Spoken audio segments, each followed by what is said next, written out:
I don't know, man. I kind of like your version better. Everyone's dead. That's what happens.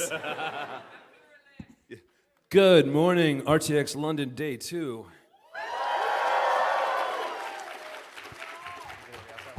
And who the hell thought it'd be a good idea to do a panel at 9:30 in the morning after the parties? But hey, let's bring the rest of our panel out. We've got Chad from ScrewAttack. The man, the myth, the legend, Matt Hullum.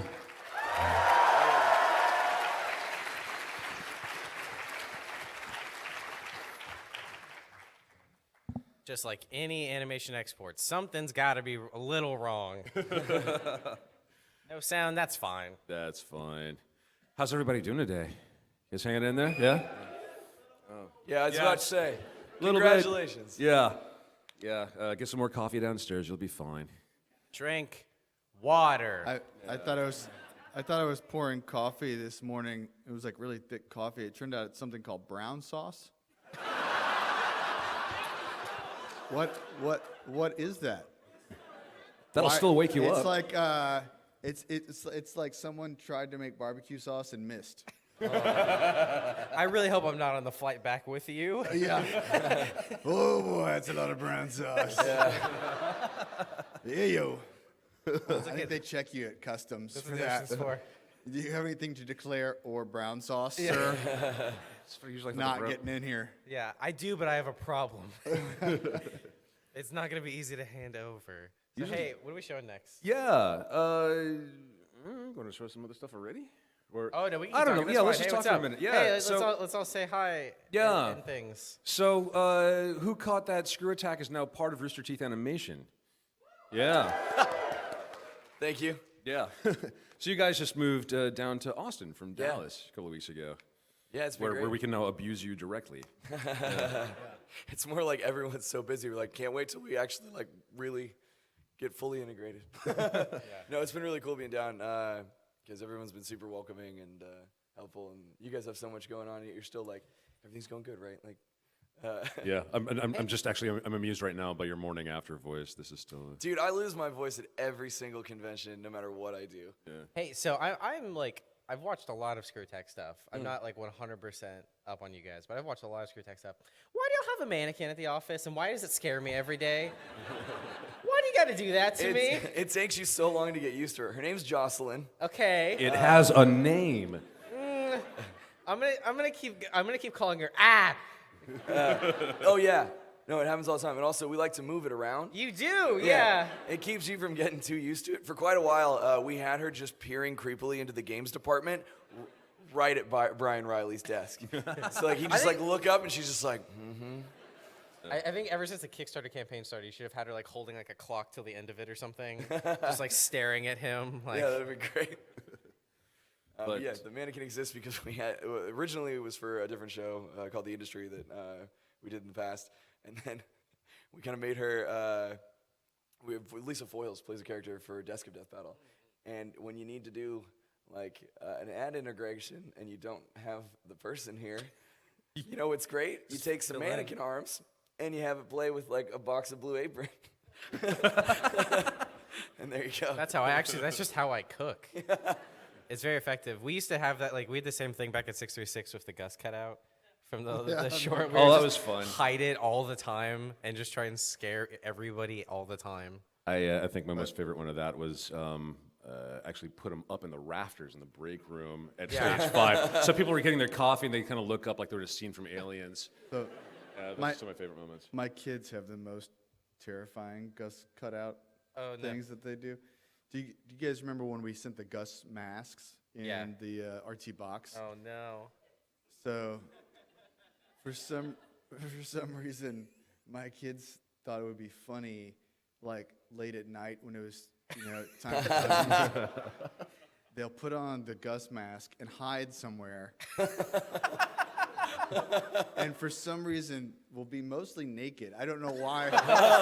Because it's Gus. I don't know why that's part of it. They're just trying to channel their inner Gus But by I'll showing say- their outer Gus. It's This is just the way Uncle Gus is. I'll call it like that's their bedtime, and then I'm not suspicious. Why would they be playing a prank on me?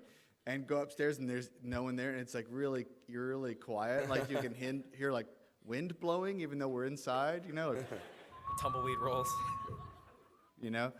And then I'm looking around, and out of nowhere, one or both of them jump out, mostly naked, in the Gus mask, and go, "Things go bump in the night," which I don't even know what that means. And then when we got here, they hadn't seen Gus in a while. The real Gus. They'd seen themselves as Gus a lot. Yeah. But they Who hadn't is seen the real Gus? Let's be honest. Well, who can say, Yeah. right? I mean, there's so many forms and stories. But they saw the real Gus, and unbeknownst to me, they filled him in on this whole thing. So I was in the green room here by myself, and I feel a tap on my shoulder, and I turn around, and it's the real Gus, and he goes, "Things go bump in the night."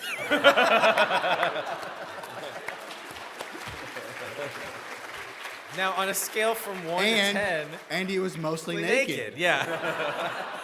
That was really, well, actually for him, that's not strange. Yeah. So. So can we get a recording of this panel to turn into an RTAA, please? Oh, speaking of, why don't we take a little yeah, video break? we And hey, to the tech backstage, I lied. We are going to need to cut the stream for this video also. If you're watching on the intertubes right now, hang in there. We'll be back in just a couple minutes. In the meanwhile, enjoy an RTAA from the future.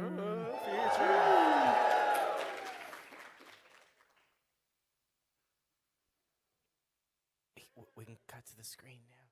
Here comes a video. Okay, there we go. Stream back. Thank you. Yeah. I love that one so much. Yeah. Oh my God. So is that 301, 302? That's 301. That's 301. So the 300th RTAA is about to air. Man. Yeah. That's a lot of RTAs. Yeah. And that was not it. Yeah. Yeah, that'll be the one that runs after it. But it's just kind of crazy. I don't know if you guys caught it. So after 7 years, just about, of Jordan, from the time he did his very first RTAA, and then Rooster Teeth hiring him and bringing him in-house, and all the ones that he directed ever since, he did 7 years worth of RTAA, and he just now went ahead and handed it off to Andrew and Jordan Battle, members of the 2D team inside of Rooster Teeth Animation, and they're knocking it out of the park. They really are, yeah. Yeah, they've been hilarious. And now Jordan, he's still directing Camp, and he's He's helping- our mannequin now. Yeah, he's our mannequin. Yeah, we Yeah. just kind of like he doesn't seem to like it so much when I put him up in the ceiling to scare people. I still play with his arms though. It's fun. Yeah. Sorry, you're gonna say a real thing. Oh yeah, no. It's stay tuned. We're gonna make an announcement really soon. There's a brand new thing that the team is working on right now inside of 2D that Jordan is helping head up. So we're pretty excited about it. We can't talk about it quite yet, but you've got something cool to look forward to that I know Jordan and team are excited to start to share soon. Yeah. So that's the tease for the tease. That's the trend these days. It's the trailer for the Yeah. trailer. We should have announced the tease that we're gonna do. We'll announce the tease. And done a countdown. And they'll do a teaser. Yeah. That's how it goes these days. Yeah. I don't know. Was everybody here at the RWBY panel yesterday? Some people were. Wow, a lot of It's not people everyone, weren't. So maybe we should show something that was at the RWBY panel. We could show something that was the RWBY panel. On a scale from 1 to Yang. That's all I got, actually. Yeah. I figured it'd be fun to watch that together. Why don't we watch a little Yang short? How about that? And we can leave the stream up. Stream is Yeah. okay for this one. It's on YouTube. Go watch it on YouTube as well. It's on our site. Go watch it there too. Let's cut to my screen, please. Yeah.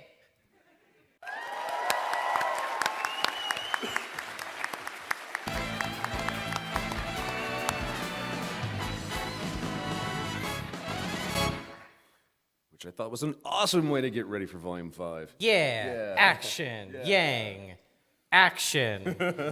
Shotguns. Shotguns that are also fists. How you feeling about everything right now?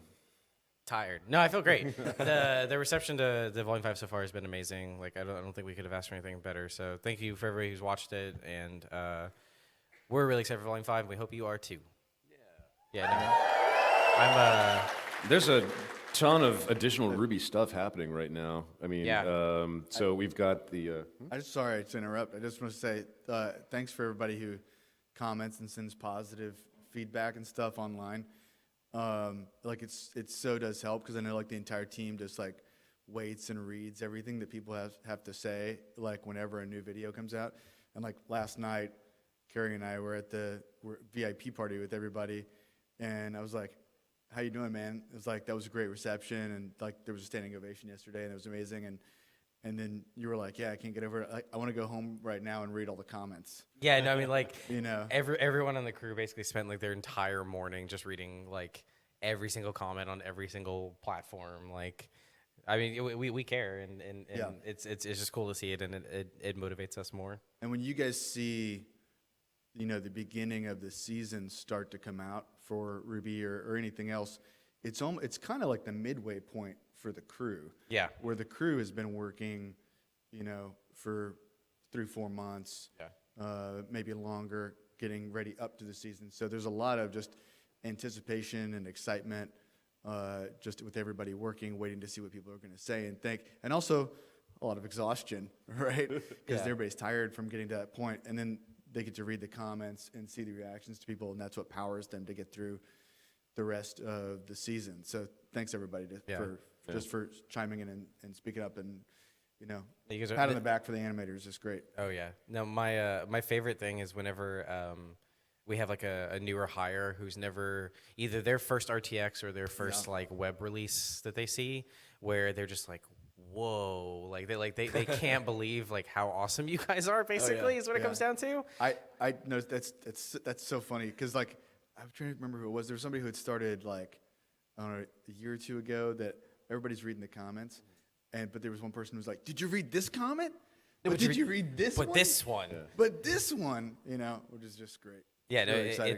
it's this huge motivating factor, and like you're saying, it's like we've been working on the show for months now, and we're all super happy with the project and everything. But anything you work on for like that span of time, like you start to get a little tired, and seeing this like just like picks you back up and like motivates you like super hardcore, and like gets you through the rest of the year, like that like.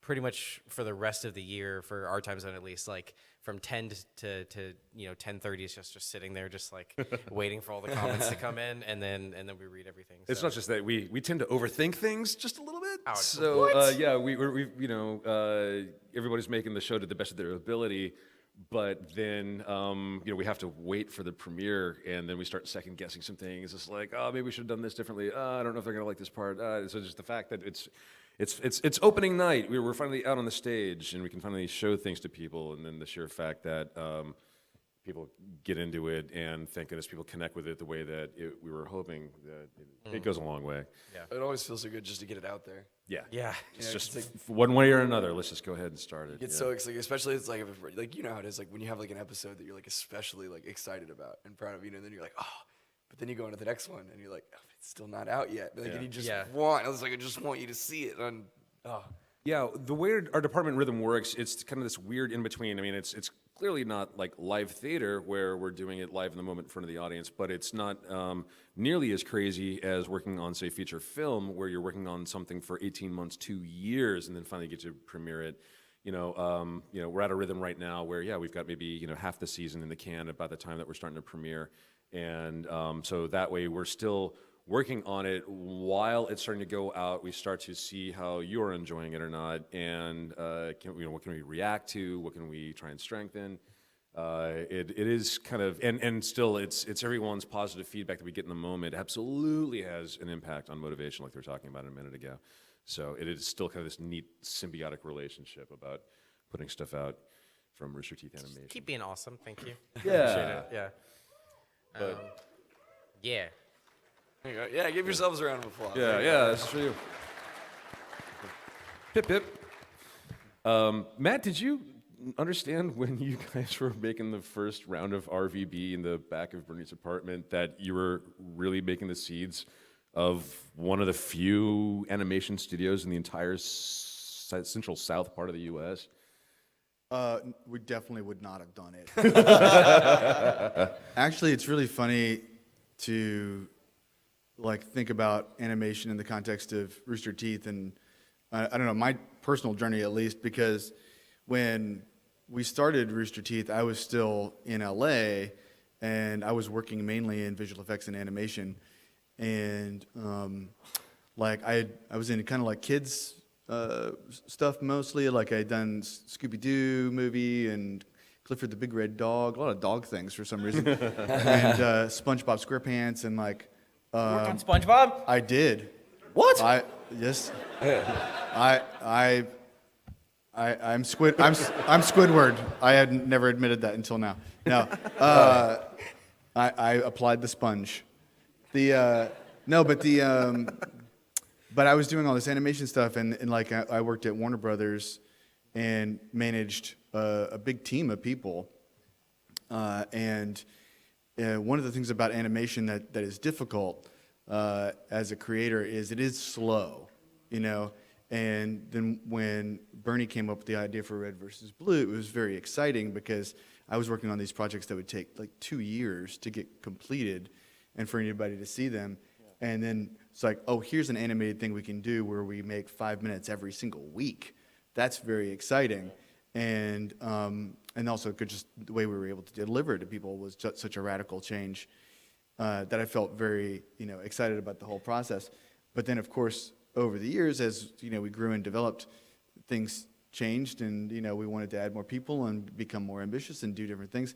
And then one day I looked up, and Gray's managing a team of 100 people, which is more than my team was 75 at Warner Brothers. So I'm thinking like Rooster Teeth Animation's bigger than Warner Brothers Animation was when I left it, like in my department. That's not intimidating at all. Okay. Yeah.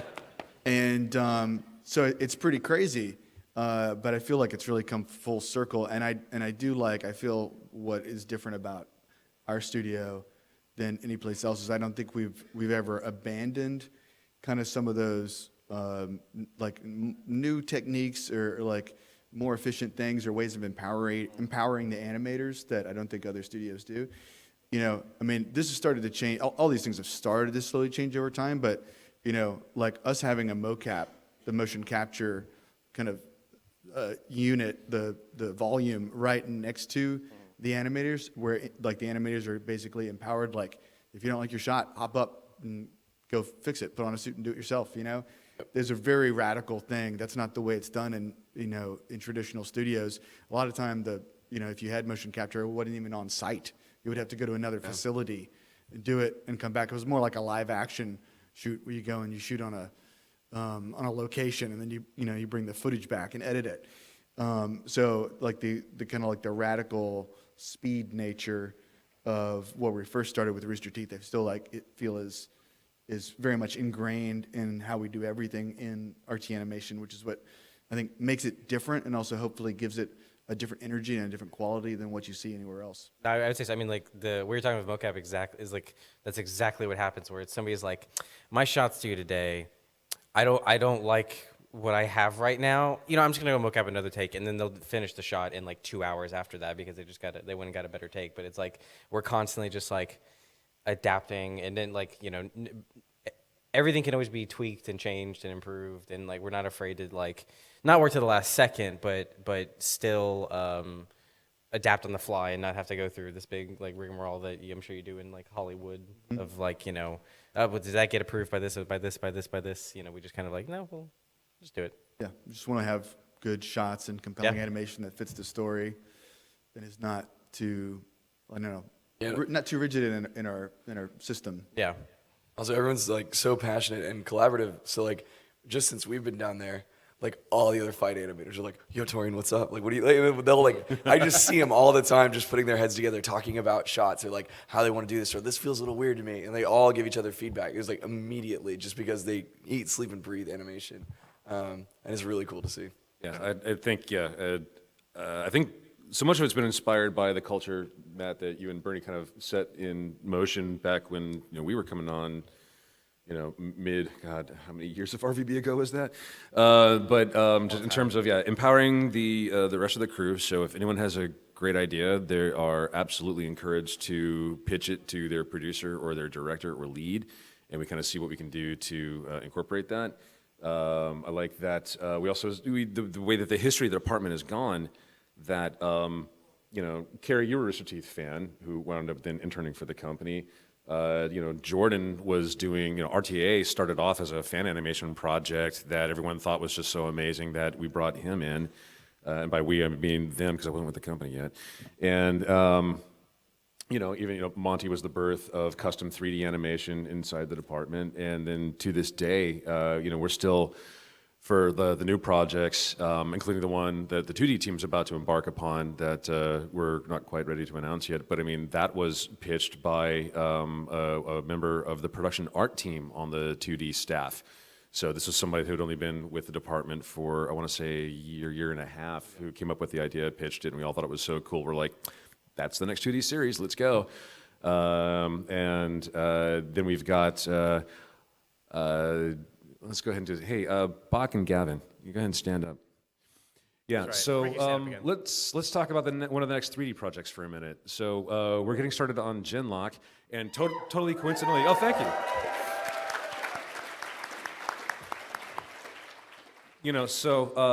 Completely coincidentally, we've got the very first two remote artists that we brought on board the crew for Genlock are from here in England. So we have Gavin here is helping design some of our mechs. And, Not free. Yeah. Actual paid contract employees. And Bach here is also known as Dishwasher 1910 in the RWBY art community. And Bach's been helping us do some of the character design work, helped us get that concepting going. And now the crew is starting to go. We've got our art director on board, whose name is Michael Pedro. He's worked on a lot of the Halo projects. We'll be talking more about him over time. And we also had contributions from, we've been, Pat and Aaron from the RWBY production art team have been helping out from time to time. It's way early to be showing stuff for Genlock, but we wanted to have something to start to show folks here at London. So with that, here's a super early work in progress peek at some imagery from Genlock. If we could go ahead, cut the stream. If you're on the net, we'll be back in just a few minutes.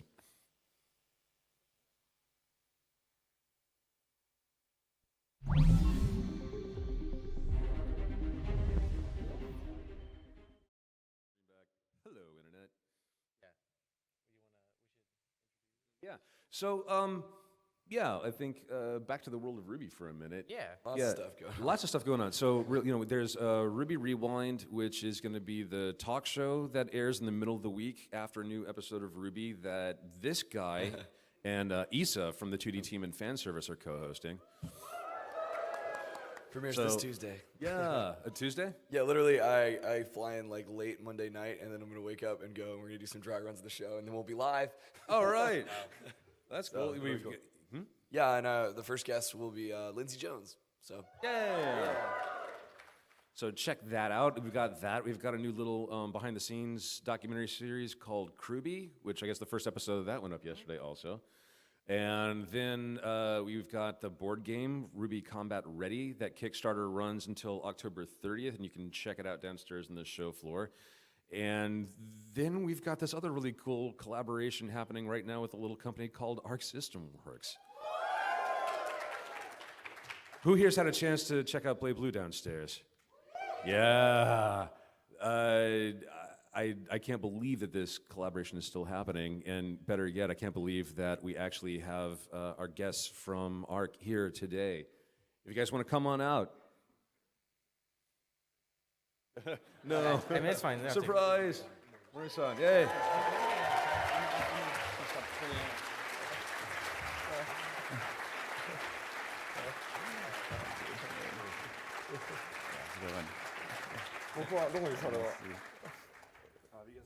Yeah, please. Oh, in the middle? Are you sure? Okay.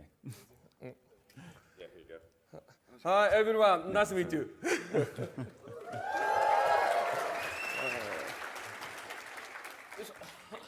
So, welcome to RTX London. RTX へようこそ。皆さんにお会いできてすごく嬉しいです。 I'm really happy to see all you guys here in this room today. Yeah. So, 緊張してますね。 A little nervous right now too. 皆さんこんにちは。アークシステムワークスの森です。よろしくお願いします。 I'm Mori from Arc System Works. I don't know if you guys know me, but I'm looking forward to this panel today.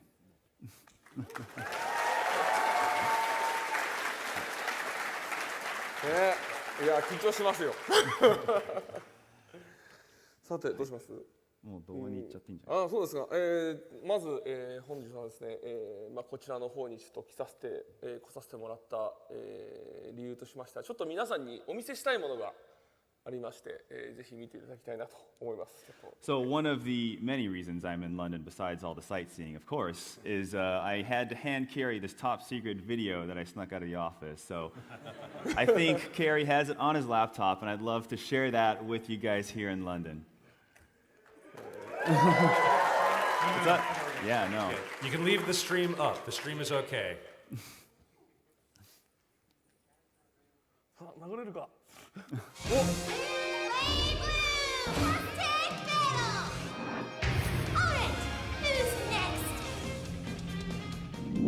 の私のパートナーに選ばれたこと光栄に思いなさい。私を飽きさせないでほしいものでこの程度情けないのね。全力で貢献なさい。でなければお仕置きね。招かれざる客お出ましでしょうか。戦闘の専門ではないのですが私の出番がない方が助かるんですけどね。もう少し本気を出してもらえますよ。面倒なのであとお任せしちゃってもよろしいですか。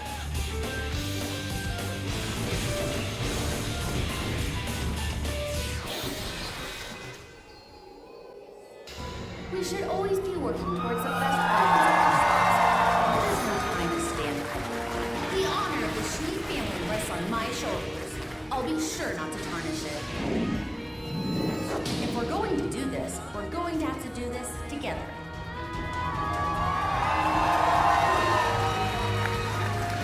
Blazblue, cross-tag battle. Our fates will intersect.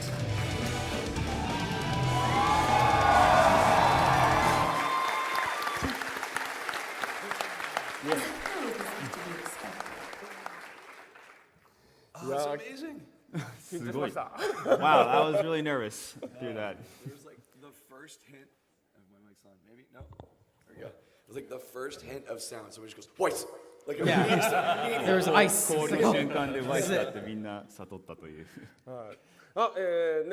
今皆さんとルースターさんと一緒に協力して、作らせてもらってブレイブルークロスタックバトルの方に、ワイスの方をちょっと参戦させていただくということになりました。皆さんよろしくお願いします。So Rooster Teeth and we have been working really, really hard together. A lot of late nights and approvals and all these kinds of things. But now we were able to bring Weiss and show it to you guys here. So thank you all very much. Yeah, no, thank you. Yeah.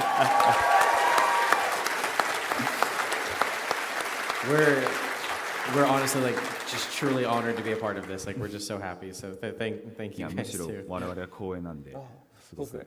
やっとあれですね。今ブレイブルーのクロスタックバトルの方、いろいろ私有会とかやらせてもらってるんですけど、他のコンテンツブレイブルーとかギルティギアとかアンダーナイト他のコンテンツの方はみんなキャラクターがタッグで戦ってるじゃないですか。だけど今のところルビーはほら一人で戦ってたじゃないですか。やっとワイズと組んで戦えると。So I don't know if you guys had a chance to play the game on the floor yet, but you might have noticed all the other games that are in Cross Tag Battle, they have a partner. You know, Ragnar's got Jin and Unreal Embirth and Persona. And now RWBY finally has someone to fight with. So you can have a RWBY-only team.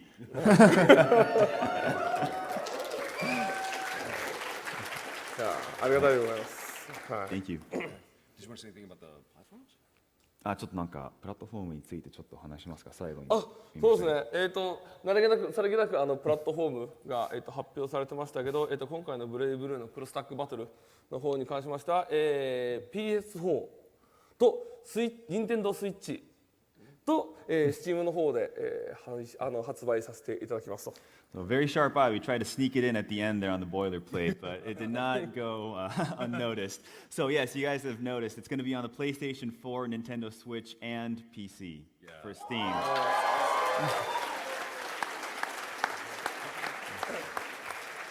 And I'm gonna get it on every platform. Yeah, I was saying I'm gonna buy it 3 times. 3回買います。 Yeah, we'll have it on the console and Steam for around the office. But yeah, when we first learned that it was possible that you guys might be putting it on the Switch, that was incredibly exciting. Yeah. In fact, 初めて in a way that's a スイッチに来るかもって聞い RWBY た game 時 is going to be on the Switch. Yeah. がスイッチに乗る。 No, I'm gonna be playing it a lot. But yeah, so it's the history of this collaboration has been really, really special in that, for one thing, several people around the office grew up playing Arc System Works games, and in fact, I mean, I have memories of like you and Monty, taking breaks during Volume 1 that, and you guys would be talking about fight scenes and things like that while actually playing Blazblue. Yeah. And to go from that to, I guess there was an article in Forbes magazine last summer for the 15th anniversary of the company, where after this really cool interview at the end of it, the journalist had asked Mori-san about what sort of future projects they might ever want to work on, or what sort of characters they might ever want to do games about. And when you mentioned that you were interested in RWBY, that was just incredibly exciting to us. 歴史と、そのモンティと、キャリーも昔そのデビューし遊んだと、その中でも15周年ということもあってフォーブスで記事が上がってそこでコラボしたい人を聞かれた時に、ぜひルビーと何かやりたいっていうところから始まったね。あ、そうですね。僕がもともとルーサーさんとの作ったルビーというすごい、素晴らしいコンテンツにすごく興味がありまして、昔から。YouTube の方で何回もこうクリックしながらちょっと見させていただいてたと。はい。Yeah, I was always interested in Rooster Teeth's content, and specifically RWBY. Back then I had to click on YouTube many times because we didn't have access to RWBY in Japan. So it was a lot of refreshing, but it was a very, very cool animation. I remember. ほんでもしうちの方の社長の方に、他のゲームとコラボするならどこがいいっていうふうに言われて、国内じゃなくて国外の僕は Ruby っていうふうに答えたと。はい。And then my president of the company asked me, so okay, we're making Cross-Tag Battle. Who do you want to collaborate with? And without a doubt, I said, you know what, we got to go outside, and it's got to be Rooster Teeth. Like that's the only collaboration that makes sense. Yeah, it's so we happened to be going over for the Volume 3 premiere in Japan about this time last year, and we were able to visit the Arc System Works headquarters, and then they came and visited us in Austin at the beginning of this year, and that was kind of what was telling us that this is the right thing to do, and it's just been this magic partnership ever since, and now we're getting to see the cool fruits of those efforts. So, yeah. Speaking of, I was wondering, do we want to... Should we? Yeah. Oh, so I was going to have... we've got a PS4 up here. Who wants to see Carrie beat the stuffings out of me in... I don't know if I can, but I'll try. I have to hook this thing up. Hang on. Yeah. Give us just a second. We're going to move some cables around. まだワイスは使えないよ。Unfortunately, Weiss is not in this build yet. She's still a work in progress. まだできてないな。Blueby, I like that. I didn't know she had a name already. Blueby. She's got fan art already. Yeah. There you go. Okay. So half the reason that we're doing this is because we've been so busy at New York Comic Con and here that despite the game actually being demoed on the show floor, we haven't had time to play it at all yet. So this is the very first time. This is the very first time that me and Carrie have had a chance to play. 怖いわよ。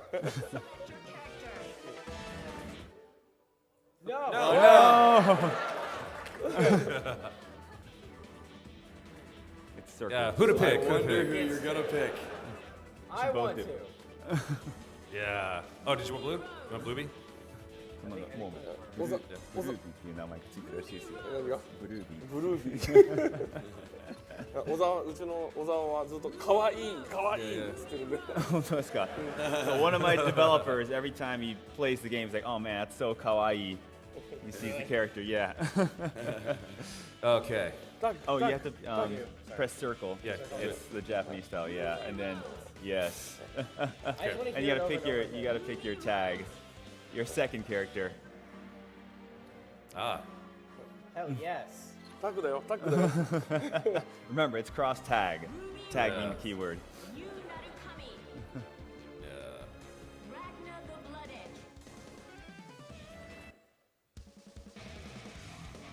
This is not gonna go well for me. Get ready. All right, how many of you guys think Carrie's gonna win? どちら勝つと思う? You're very smart. All right, and who's rooting for Gray? Oh, no, no, no, I no. love this stage. このステージ大好きです。 Is that Teddy in the background? ちょうど音楽も流れてる。 Oh, look at this. Can't escape from crossing fate. Fight.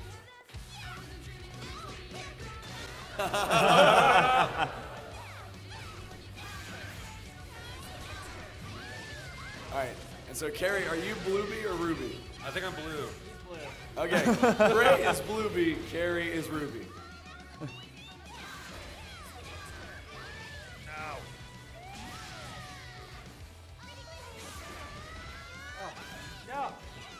All right, one character down. Nope. It's okay, it's still anyone's game.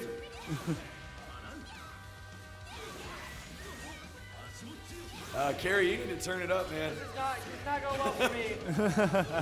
I'm too interested in all of the art. It's so pretty. There you go, you got Ragnar. No.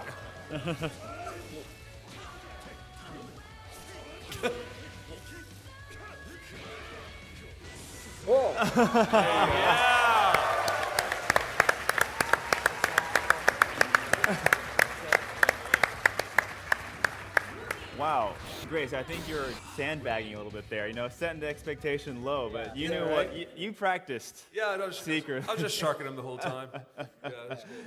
I don't believe that's the first time you played. I think Get you've that been secretly secret playing at every event that we've been at now. まあだけどね、このゲーム We can spend the rest of the panel just playing ボタン見 this. るのも十分楽しめるんで。 Can we do that? So this game, we actually can have a really good time. I don't want to say mashing buttons, but you know, somewhat mashing buttons. Like we designed it intentionally that way. Yeah. Which would explain my ability to deal Exactly. with it. That's great. That's really fun. Hey, who wants to come up and play versus Chad? チャートと誰か対決したいか。 All right. How about you, Ray? Awesome. All right.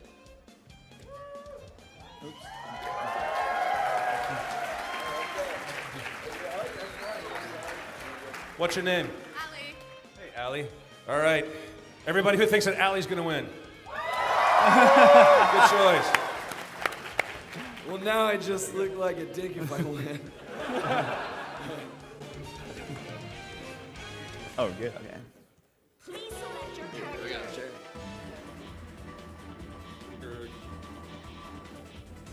Ruby Rose. Jin Kisaragi. Right. Yeah. Ruby Rose. Oh my gosh. ということは緑のはグリーン。 So yeah, what's green ruby then? I saw somebody trying to figure out a name for it. I think Yeah? we still need one. Okay. Okay, sounds good. What would you guys call green ruby? I don't know. Groovy. Groovy. That just sounds kind of weird.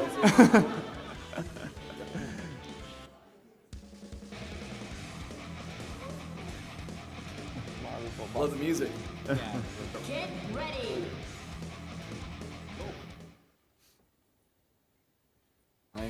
I'm sorry. I already know I'm gonna lose. Ruby representing Oz.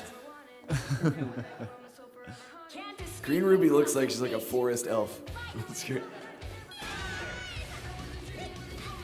Oh!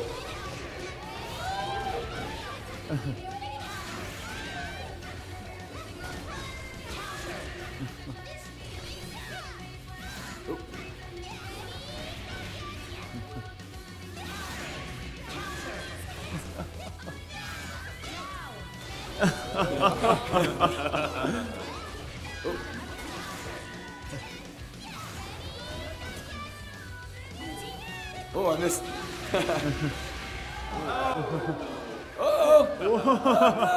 Yeah!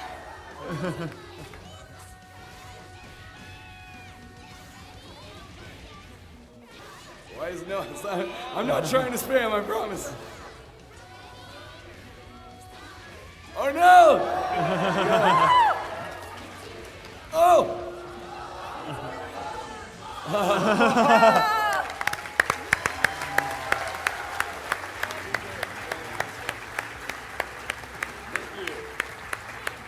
Should be worried there for a second.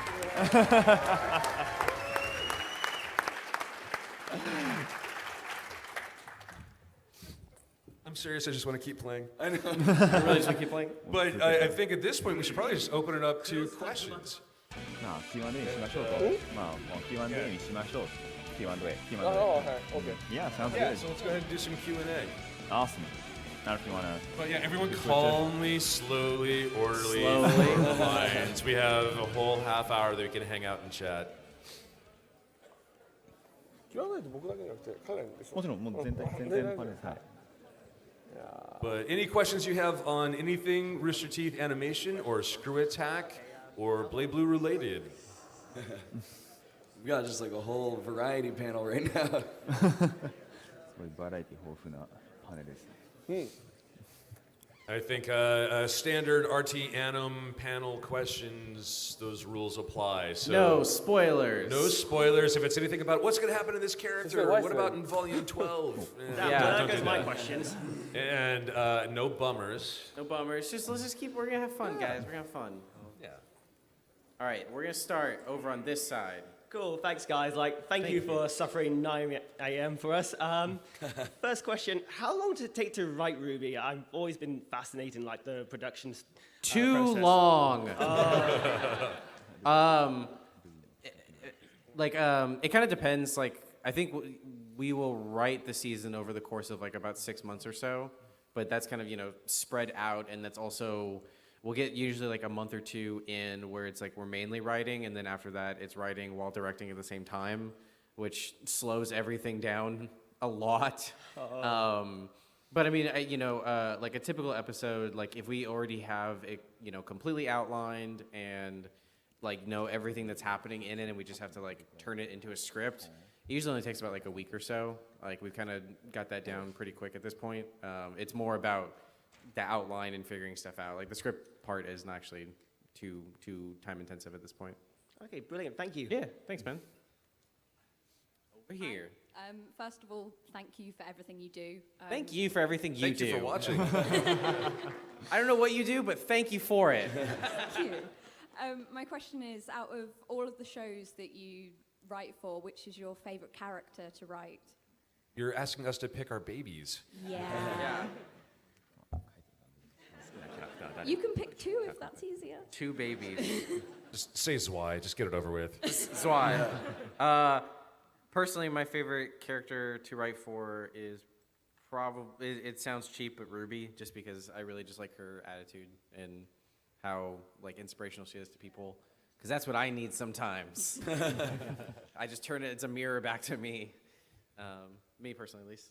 There's either characters that I can't talk about yet, Yeah. or Max on Cam Cam. Yes, it's somewhere between. Yeah, it just depends what mood I'm in that day. Max, Neil, or Nikki. Any one of the main 3 makes me happy, and writing for David just makes me want to slap him. Thank you. Right, hi there. What's up? Kerry, Huh? you've done a brilliant job with Ruby and taking over and having much more of an effort on Ruby. And I want to say, I think on behalf of everyone, how brilliant you've been. Thanks, and man. how appreciate it.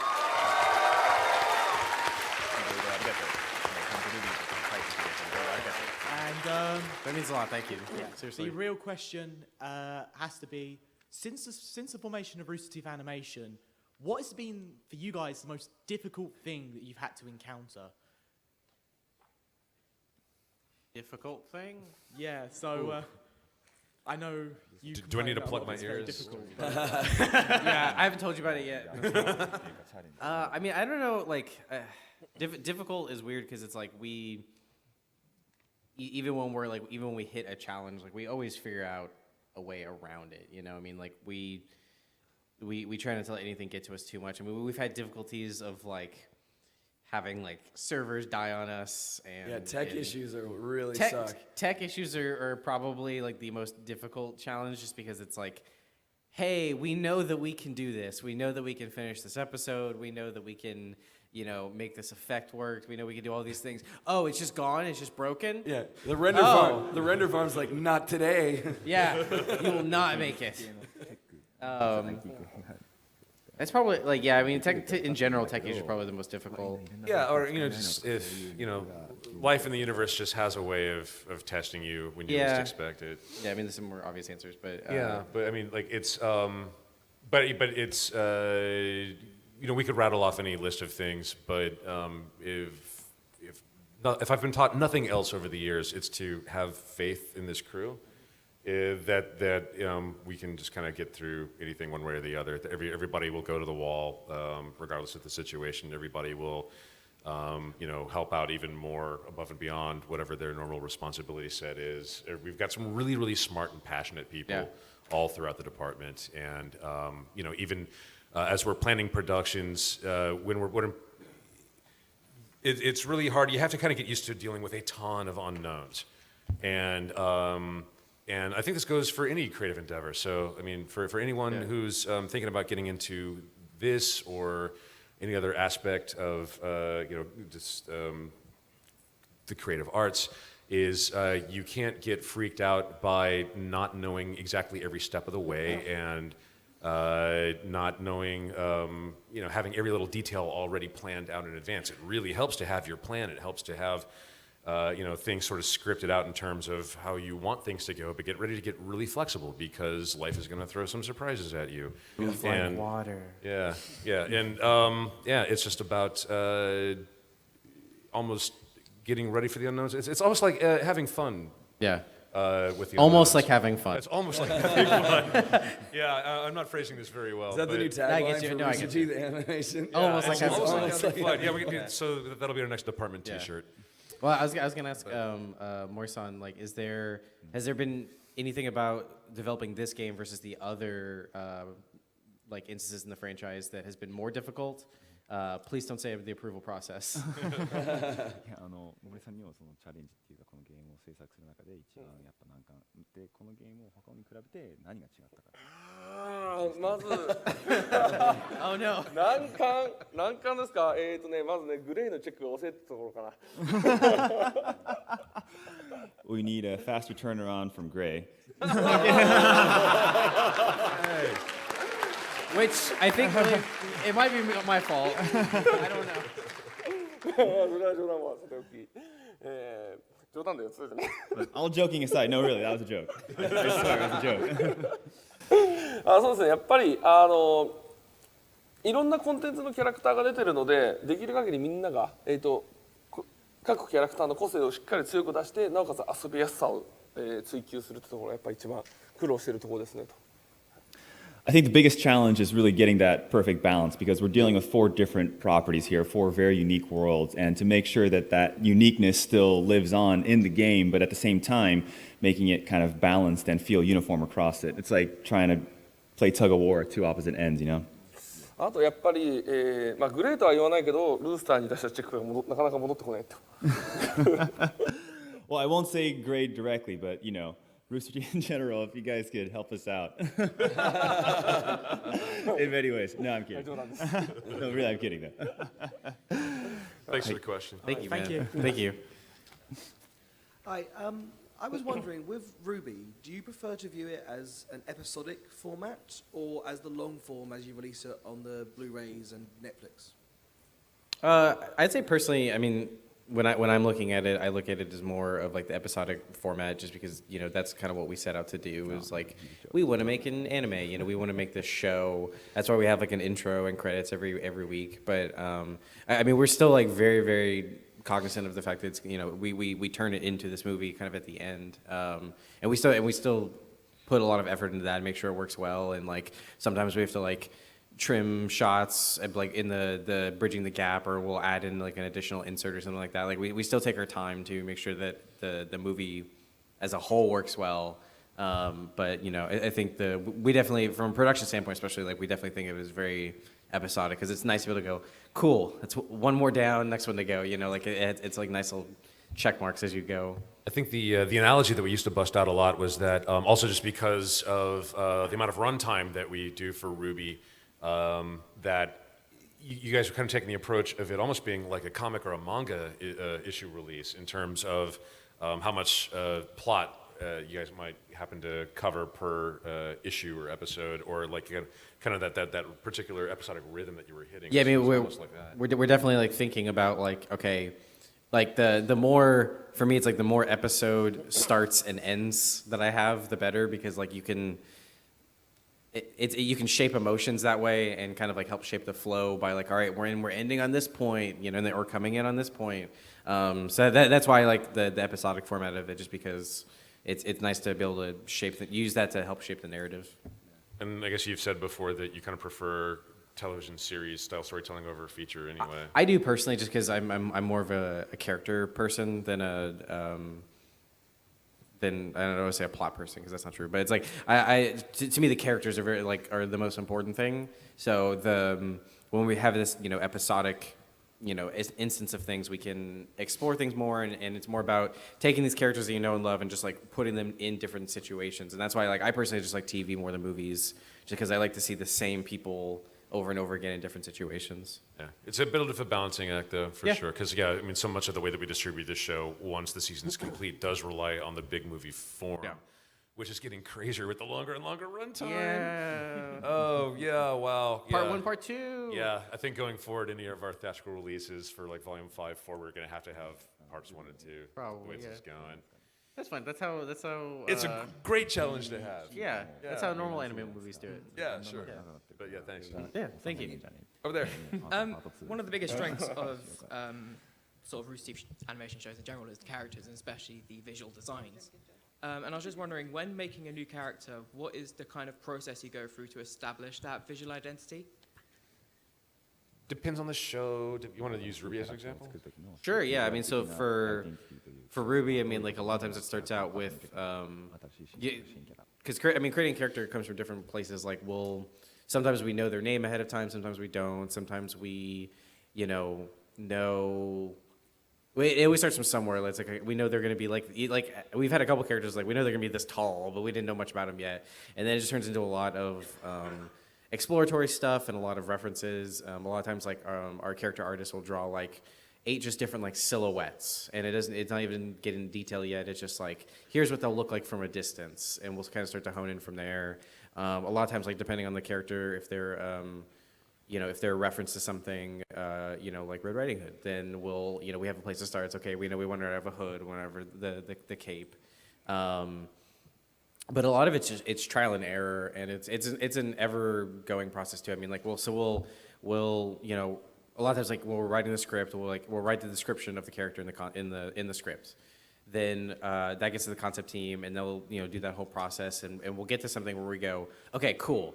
This is the character. This is what they look like. This is their turnaround. We're done. And then we get into modeling, and we go, well, we don't like that belt now, or like, let's just change their hair color. Like it's just like constantly evolving process, I would say. Camp had a lot of cool stuff too with it as well, where it's like one of the ways that we developed the Camp characters was like when we were still kind of developing the show.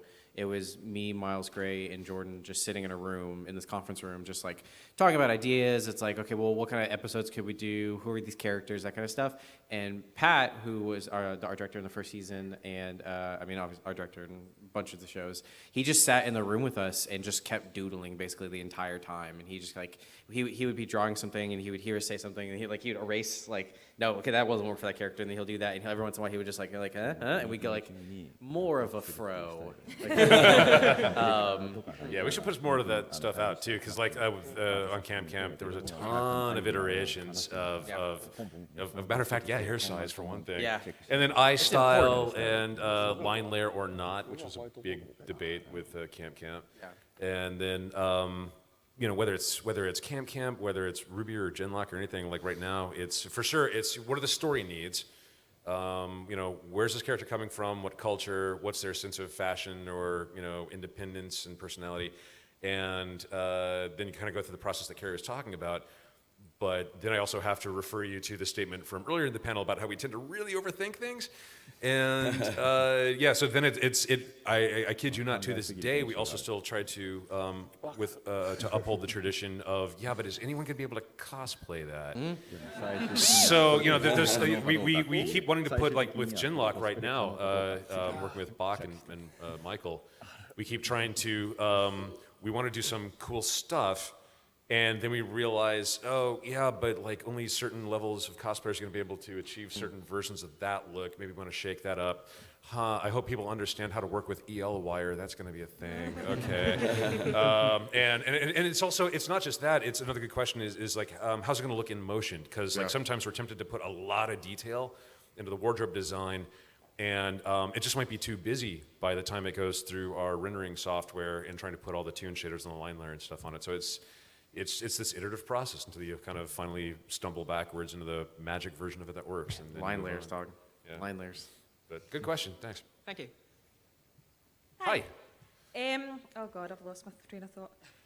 So with shows like Red versus Blue, RWBY, and my brain's farting, so I can't remember the third one. Camp. Yes, but well, with Red versus Blue and RWBY, you've decided to go 3D, but Camp is 2D. When is the decision made if it's going to be 3D or two-dimensional? Depends on which team is available. Yeah. No, I mean like we love all kinds of cartoons. We love all sorts of animated storytelling, and sometimes it's just clear like, okay, this type of story and the look of it and the action that we want to have, this is clearly going to be a 3D thing. This particular show, it doesn't need to have quite that level of detail. We want it to be more abstract. We don't want the audience to be distracted by you know, more realistic camera and you know, all the extra detail and whatnot. We want it to be more stylized so that you can kind of just focus on the charming characters and the heart of the story and things like that, which says it's probably more of a 2D thing. You know, I love the fact that to this day, RTAA is, you know, one of the most popular properties that we have, and it's Jordan's damn stick figure theater. But it gets the most laughs out of anything, which just goes to tell you that you know, you don't have to have massive budgets to have the greatest effect on your audience. So it just kind of depends on what we feel like doing and what's right for that story or humor. It's funny how you make it sound like unintentional when Camp feels almost nostalgic. It's like a Saturday morning cartoon that grew up alongside with us. Yeah, with a lot more foul language, but yeah. Yeah. Exactly, grew up along with me. No, I mean, I think like Camp was one where it's like we knew we wanted that to be 2D because we did want it to be like a love letter to the, you know, mid-2000s Cartoon Network shows. You know, like we did want that, but then we also wanted to say the F word. So we're like, okay, we'll twist it a little bit. Yeah, so I mean, like if X-Ray and Vav was sort of a love letter to the late '90s stuff, then Camp was sort of this weird blend of the aughts and some other things that were kind of going on recently, like Over the Garden Wall, and a little bit of Gravity Falls, and yeah. Excellent, thank you. Yeah, thank you. I know it's a bit early, but please make figures of the Genlock mecha because I will buy all of them. Thank you. Yeah. Matt's down front. I think he heard you, so we're good. I'll slide you the 10-pound note later. Thanks. So first off, thank you for giving us the Griff siblings hug in RWBY 15. And also, I know you had a lot of scenes animated and a lot of scenes not animated. How do you decide which not to animate, and are there any scenes that you wish you could have animated in RWBY 15? All right, Joe? Yeah. Hey, Nicolosi. I know. Yeah, it's we wanted to take our view more back to its roots, which said that we wanted to lean much more heavily on machinima all over again. Now that we kind of got past the anthology season, we wanted to really, you know, get back to what makes RWBY, and that plus, you know, it's. The more we want to try and do additional 3D projects right now, then it's this very complicated balancing act across all the shows, whether it's RWBY or something new like Genlock or how much custom animation the RWBY needs. And I kind of just think it was that plus, you know, Joe's storytelling and comedy and whatnot is just, we thought the machinima was just a great fit for going back to that. All right. Thank you. Yeah. Yeah. Hello. Hello. This question's for all of you. Matt talked about the difference between going with like a week to make a machinima shorts versus the big studio we worked with Warner Brothers. What would you say is more important for an animator, just sort of working with the technology, or just use what you've got and get something out there? You know, like released is better than perfect, would you say? Yeah, for sure it's the latter. For sure it's, we are in this amazing time where I keep wanting to bust out my, back in my day, I wish we had these tools, whatever, sort of speeches. But we animated with charcoal and cave walls. And shadows with the campfire and whatnot. Yeah, no. It's, when we're looking at animators' portfolios, so much of it has to just do with the fundamentals. And, different animators, whether they're self-taught or if they went to uni, everyone's walking a different path. And it's more about, it's about the artist and not the tool. Yep. If they happen to know additional pieces of software, then that helps. But it's not mandatory that they know this exact tool or what have you. We can kind of train people up depending on what their strengths coming in the door happen to be. But number one thing is do whatever you do happen to have access to, just get really good at that and put your stuff out. Finish it. That's the most important thing, is just do it. So like Torian, who animates our 3D death battles, he went to school for some, but like most of the stuff that he learned in like fight animation and choreography, he's self-taught. And a lot of it, like Monty used to be one of his idols, and he would message Monty as he'd just be like kind of animating, be like, "What do you think, man?"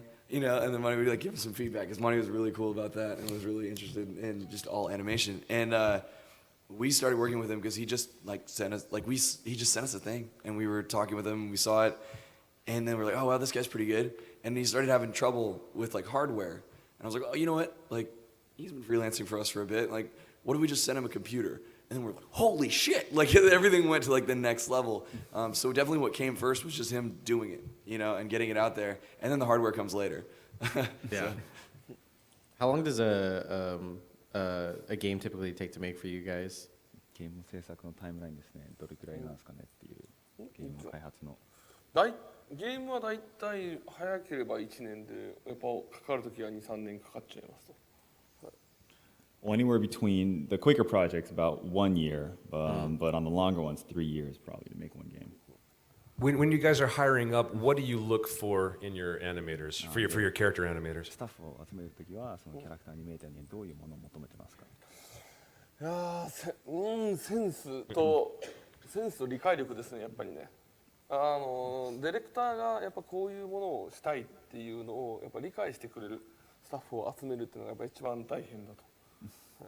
A keen eye and good sense, animation sense, as well as the ability to, I would say, kind of understand and kind of read between the lines, because a lot of times directors have to give direction, and it's up to the animator to fill in the gaps. So it's being able to handle that information. So you're working with less information, you have to turn into something else. So it's that level of abstraction. If they can handle that, I think is what we look for. もちろんその自分の予想外のアニメーションもつけてほしい、演出もしてほしいって時あるじゃないですか。なんでそういう難しいですよね、やっぱ。But then again, of course, there's always those times where you want them to kind of go beyond the bounds of what you set as a director. So, kind of work outside the sandbox too. So it's really a balance of all those pieces. Do you hire people more from the animation industry in Japan? Or what other industries do those people come from before they work for ARC? And do you guys do you ever hire entry-level people? Are you fishing for a job, Greg? Yeah. Well, in case people want to go do animation for games. That's right there. 両方ですね。I'd say both. We definitely have some people more on the novice side who are more on the amateur side of animation, and professionals too. もともとアニメーションやってなくてもやっぱセンスのある人はすごくセンスがあるんで。Even if you don't have the animation experience, if you have that sense that we're looking for, that kind of sixth sense, you have it or you don't. It's one of those things. Yeah. Thanks for the question. Yeah. Hi. I have a question for Carrie and Gray. I'm actually one of the moderators over on the RWBY subreddit. Oh, cool. Oh, thank you. Thank you. And I was wondering, now that you've held that Tumblr AMA, if the RWBY would be willing to have one over on the subreddit? Yeah, sure. Is there You did it.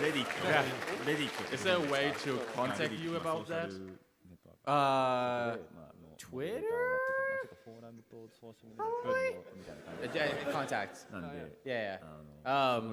Yeah, I'm or can you send messages on? I don't know how to use Reddit. My Reddit username is just Carrie S. So if you want to send me a message, I will. Thank you. Yeah. No one else send me messages. Just him. Nice. Can we go back in time and kill the stream for 5 seconds? Oh, it's already happening right now. Don't look at my history. That's okay. I have other accounts. It's fine. Hi. Hello.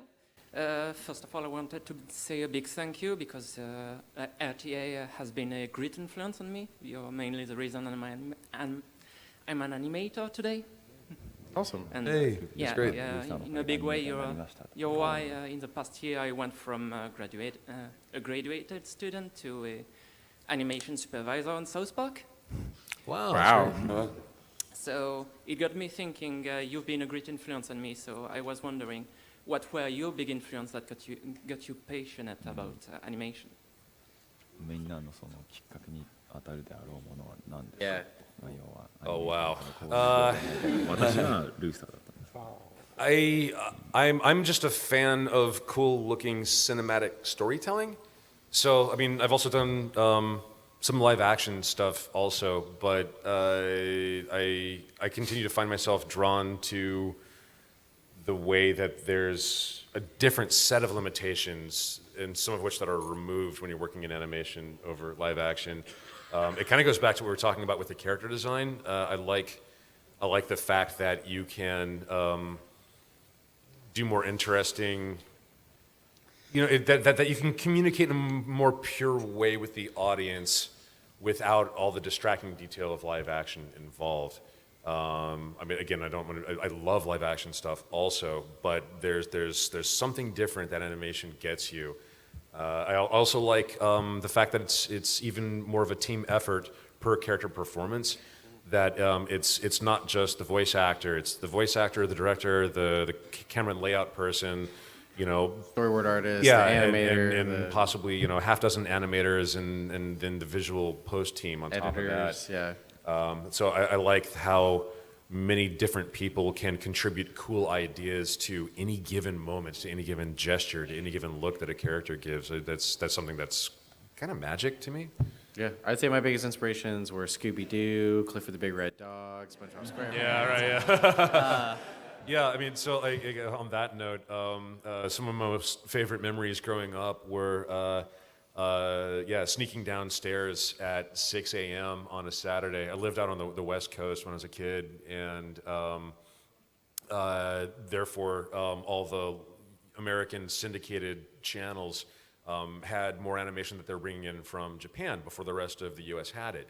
So I would watch. At the time, they were called Star Blazers and Battle of the Planets, which was actually Yamato and Gatchaman.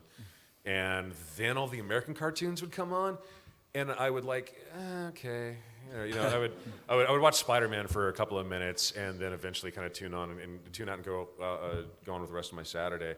But between that and just some of my favorite memories of running home from school and watching other cartoons, and then just seeing all the amazing storytelling that was going on in animation over the years.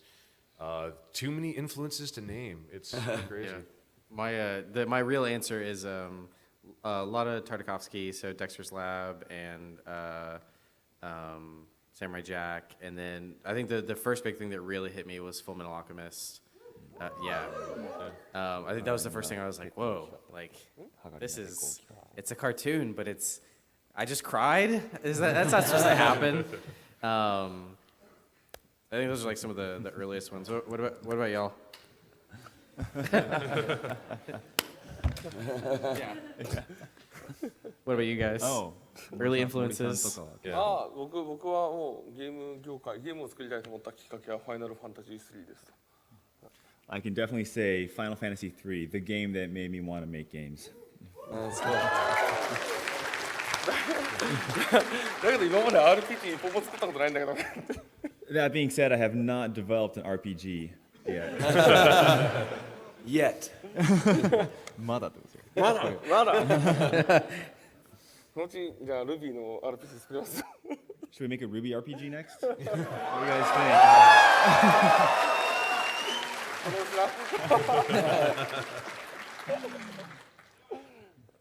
think? It says like a solid yes.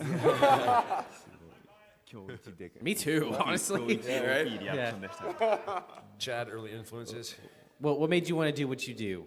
Man, so what's really crazy is I got started at ScrewAttack in like the most boring way, and that's to do their online merchandising. Because I had a background in that.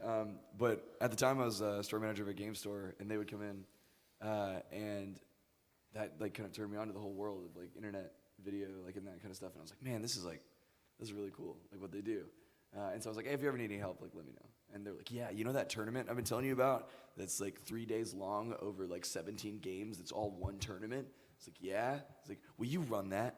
And I was like, okay. I'll figure this out. So we did that, it was crazy, and that's when I saw like where their merch was at, and I was like, hey, I used to do like merch, let's do this. And so Craig hired me, and then like I was inspired by everybody I worked with, and like just getting to see like the stuff that they were creating, and it was so cool to eventually become a part of that. That is literally what found that I had a passion for acting and writing, and because I'd never really done that before besides like school writing stuff. And so just like getting like we need to write some skit, and like we don't have a lot of time. I'm like, well, that sounds like it'd be kind of fun. Let me do that. could And then do I'm that. like, yeah, and it's like, oh, this is really cool. Like I love doing this, and then just getting to work with them, and so I kind of have this unique. I was kind of pulled into it indirectly, and then found out that I had a love for it. So that's awesome. Cool. Probably a broader answer than you wanted, but a wide variety of influences for everybody. I don't complain. But hey, we got a RWBY RPG out of it. So thanks for that. Thank you very Time much. for just a couple more. Yeah. Hi. Hi. Oh, that's okay. No, take your time. It's okay. It's a safe room. There's no judgment. Yeah. I'm judging Chad, but that's it. Yeah. You guys can judge the shit out of me. You guys do an amazing job with the animations, and particularly RWBY has inspired me to create my own character designs. And I was wondering, has there been any characters that you've designed that you had to change or completely remove from the show because it didn't work out? If so, if there was any characters that you removed, would you wanted to bring them back some way? No need to be nervous. That was a great question. Yeah, that was a really good question. Yeah. I think.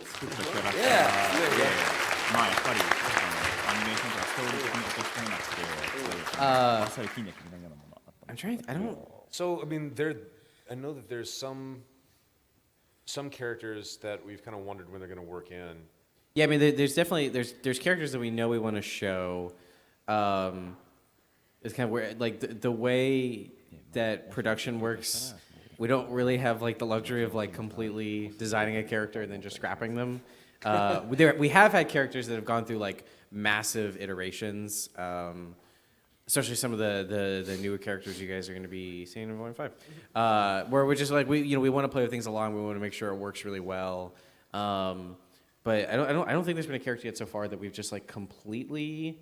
There's been some times. So it's all useful. Yeah, it's all that's useful. the thing too. Yeah, it's and it's whether it's character design or even writing ideas or things like that. Even if you're not going to use that idea right now, it could be save everything. Yeah. So, but in terms of character design, I don't know. Yeah. So there's a couple of characters that maybe started to get designs and we realized maybe that's a not right now character. Yeah.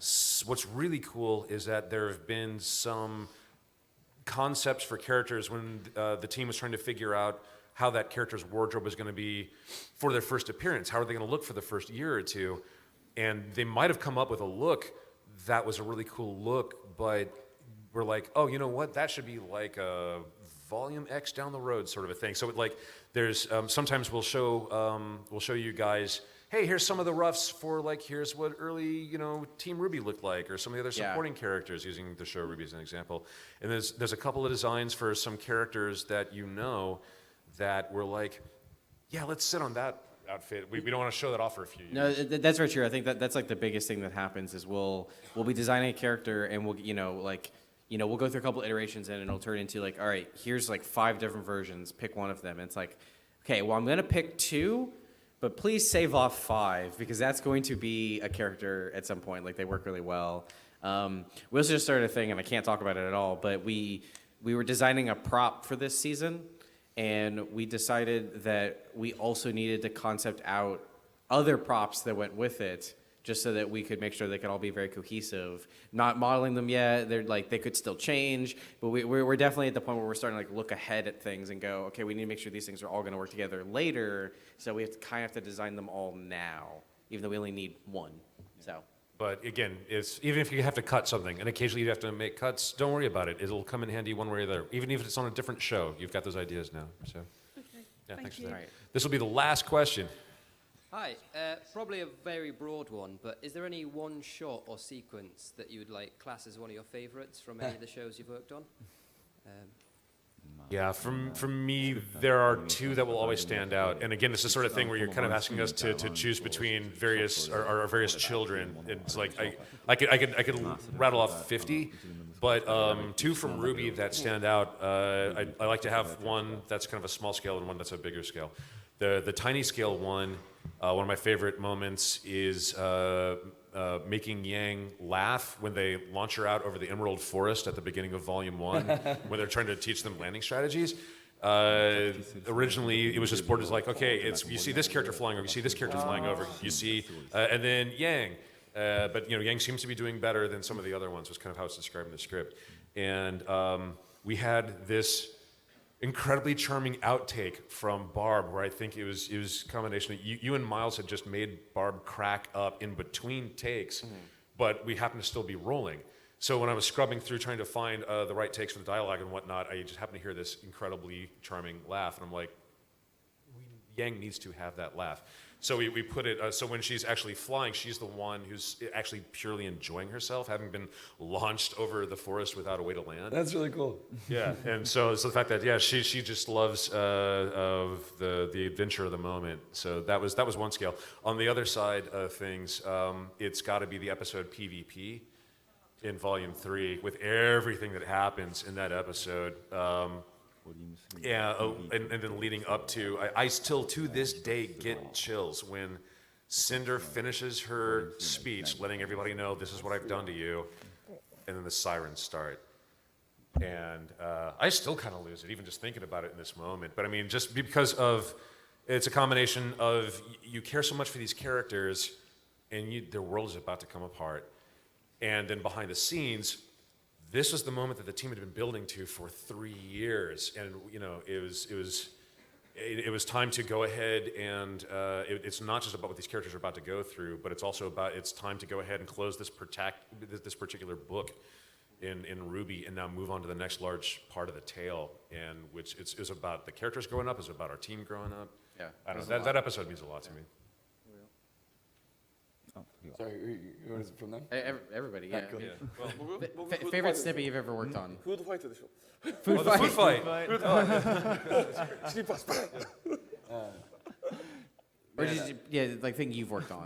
Yeah. So, 俺が作ったものの中で、どちら？まあ何でもいいですよ。だから過去過去作ったもの全ての中で一番このシーンだけはめっちゃ好きだったっていう。